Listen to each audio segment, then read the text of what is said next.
President Trump reportedly telling Israeli Prime Minister Benjamin Netanyahu that he would support Israeli strikes on Iran's ballistic missile program. This comes as Iran says deals on energy, mining and aircraft are on the table with the United States. Retired four-star General Jack Keane joins us this morning. General, would Israeli actions on Iran hinder Tehran from making a nuclear deal with the United States? At all by Israel or by the United States until these negotiations get an answer, positive or negative. I think where the negotiations are likely headed, if we're not going to talk about ballistic missiles or support for Iran supporting its proxies, it's likely not going to be a good deal. I mean, the president walked away from the nuclear deal because he knew the conditions in the deal were completely unacceptable. And this was back in 2018, a deal that Obama had put together and spent a year on, but it guaranteed Iran having a nuclear weapon in 2030 with all restrictions removed, the absurdity of all of that. And right now, Iran doesn't have a capability to build a nuclear weapon. Why is that? Because President Trump took that capability away from him back in June. So, I mean, a nuclear deal, I get it for the future in terms of no enrichment makes some sense. But the real meat and potatoes of the deal should be restriction on the range and the quantity of ballistic missiles. And certainly that's what Israel is very interested in, because they're quite vulnerable to some of that attack, as we've seen back in June. All right. But I don't think there's going to be any attack whatsoever until negotiations cease. And believe me, if there is an attack, that armada that's sitting there isn't to watch and wave goodbye to Israel as it flies into the throat of Iran. All of those ships with their missiles, with their aircraft, and all the bases that have been receiving aircraft, they're all designed to conduct a combined attack. And Ashley, so our audience understands, this is an historic opportunity. A year ago, this was not possible. We are at a point where the regime is the weakest it's ever been. They're fragile and vulnerable. How did that happen? Prime Minister Netanyahu and President Trump put them there as a result of the June military attack. This wasn't possible during the Trump administration, nor during any of the 7 presidents that served in dealing with Iran since 1980.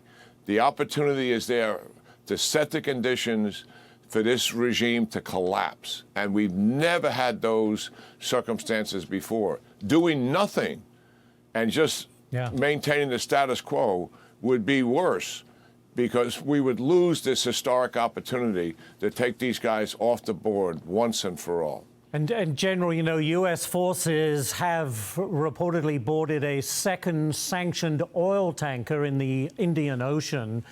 On that side of things, what happens now? Well, this is good news, because we've been pushing back on Iran, and 80% of the revenue that they're currently getting, Ashley, is from China buying Iranian oil at discounted prices. And anything we're going to do to slow down that revenue source would be a major factor. What we've been told by reliable sources, that just this year, we're in the second month of this year, 26% of their oil revenues have been reduced in 2026. That is good news.